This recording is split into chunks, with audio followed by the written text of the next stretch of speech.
Japan entered the Second World War carrying weapons designed across 5 decades of industrial modernization, foreign study, and domestic ambition. Some were world-class. Some were obsolete before the first shot was fired. All of them reflect the same underlying tension, an empire that needed to arm millions of men faster than its industry could honestly sustain. This is what they carried, and what each weapon actually did. Type 30 rifle, a bolt-action infantry rifle standardized in 1897 and chambered for the 6.5 Japanese cartridge. It was Japan's first modern service rifle and the direct ancestor of every subsequent bolt-action in Japanese service. Its safety mechanism was widely criticized as unnecessarily complex to operate under field conditions. By 1941, it was already aged, appearing most frequently in the hands of garrison and second-line troops.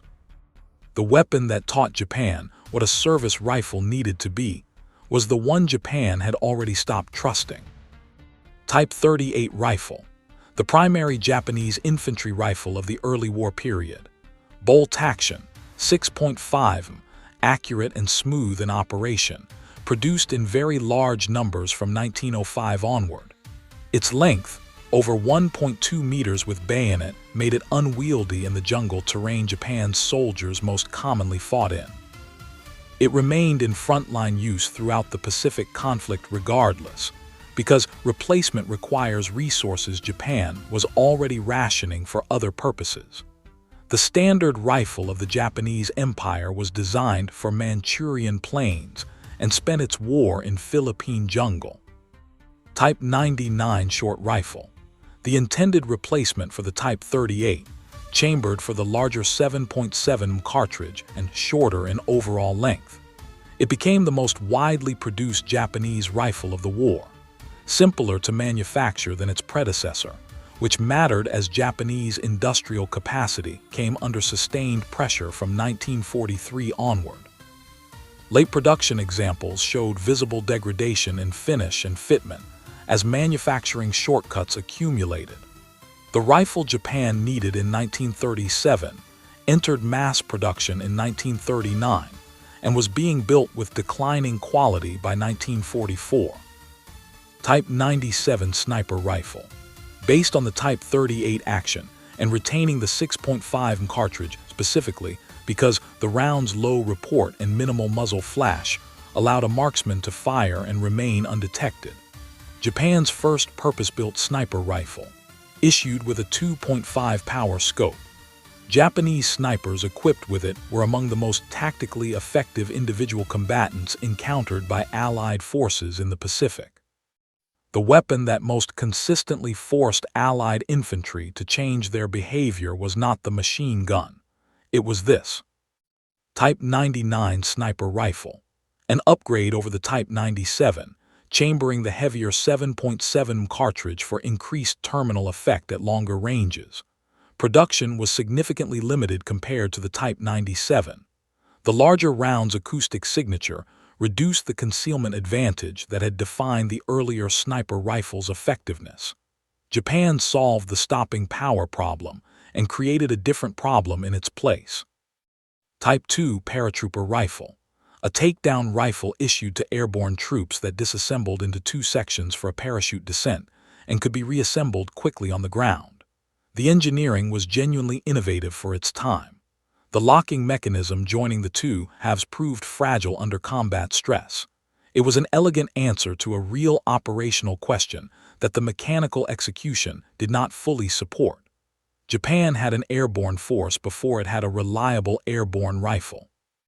Type 4 rifle, Japan's attempt to reverse-engineer the American M1 Garand after encountering semi-automatic infantry fire in combat and identifying it as a capability gap. Modified to accept 7.7 Japanese ammunition, very few were completed before the war ended. The fact of its existence is more significant than its production numbers. It represents the moment Japan's ordnance establishment formally acknowledged what it was fighting against. Type 100 submachine gun, the only Japanese submachine gun to reach successful mass production, chambered for the 8 Nambu pistol cartridge. Early models included a bayonet lug, consistent with Japanese doctrine's persistent emphasis on close combat. It arrived too late and in insufficient numbers to reshape Japanese small-unit tactics, which remained organized around the bolt-action rifle from the first day of the war to the last. Japan produced one successful submachine gun and never fully understood what to do with it. Type 11 light machine gun, a squad automatic weapon with a distinctive top-mounted hopper feed system designed to accept standard 5-round rifle stripper clips, allowing machine gunners and riflemen to share the same ammunition supply without separate magazines. Sound logic. The open hopper was acutely vulnerable to the dust, mud, and moisture of the environments Japan's forces operated in. The most practical feature of the design was the one most easily defeated by the terrain. Type 96 light machine gun, the Type 11 successor, replacing the problematic hopper feed with a conventional detachable box magazine, bipod fitted as standard, bayonet lug retained, reliable and well regarded by the units that carried it. The Type 96 was the weapon the Type 11 had been trying to be. It took nearly 20 years of operational experience with the earlier design's failures to produce the machine gun Japan should have started with. Type 99 light machine gun. The Type 96 scaled up to the 7.7 cartridge, aligning squad automatic fire with the standard rifle round. Heavier hitting power at the cost of increased weight and recoil. One of the primary Japanese support weapons encountered by Allied forces across the Pacific. The caliber alignment it represented, machine gun and rifle sharing the same ammunition, was a logistical improvement Japan needed earlier than it arrived. Type 92 heavy machine gun, known to Allied troops as the woodpecker for its slow, rhythmic cyclic rate. Fed by rigid brass strips, chambered in 7.7, extraordinarily durable in sustained use. Its sound became one of the defining acoustic signatures of Japanese defensive positions from Guadalcanal to Iwo Jima. Difficult to move quickly under fire, devastating when properly emplaced behind prepared positions. The weapon that most defined how Japan defended ground was also the one that most rewarded patience over mobility. Type 94 Nambu pistol. Designed for rapid, low-cost production as Japan's need for sidearms outpaced its capacity to manufacture the more refined Type A, infamous for an exposed sear on the exterior of the frame that could be depressed accidentally, discharging the weapon without trigger contact. Produced in substantial numbers regardless.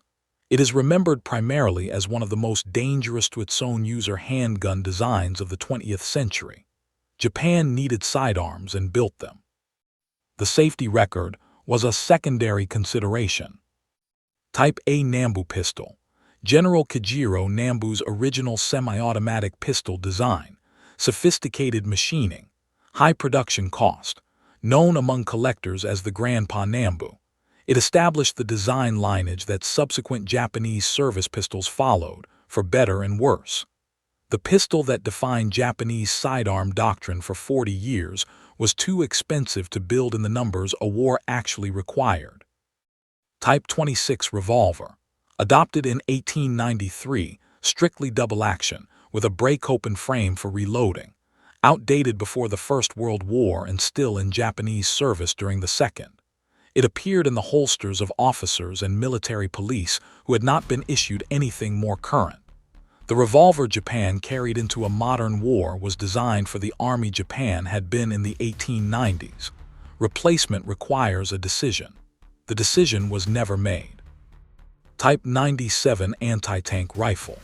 A 20 semi-automatic cannon designed to defeat light armor at combat ranges. Crew served. Heavy and effective against the lightly armored vehicles Japan most commonly encountered in China and Southeast Asia. Against Allied medium and heavy armor, it was progressively less adequate as the war continued. A weapon calibrated to the enemies Japan expected and increasingly mismatched to the enemies Japan faced.